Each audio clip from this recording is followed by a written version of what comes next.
It's really interesting to see the range of different ingredients you've used here. I mean, how important is the pack format for you? It's like really important. I mean, we are all trying to live more sustainably, and I feel like the packaging and where the food is coming from is like really important for that.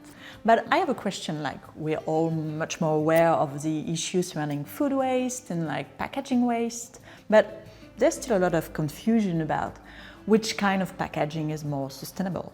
Absolutely, we're seeing lots of plastic replaced by formats that are difficult to recycle, such as laminated cartons. These have multi-layers of different materials, so that means that they're just more difficult and costly to recycle.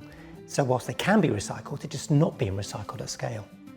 Whereas collection and recycling infrastructure for steel packaging is well established, and there are hundreds of recycling points across Europe.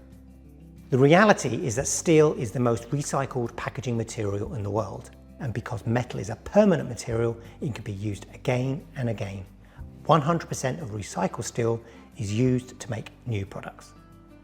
I think it's important to note that canned food is typically packed within hours of harvest, which means nutrition is retained, there's no need for preservatives, and it's a healthy choice as well as a sustainable one.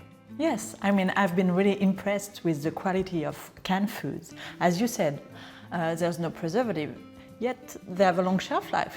Absolutely. The reason for that is that steel cans provide an impermeable barrier, offering better protection, better shelf life to reduce food waste.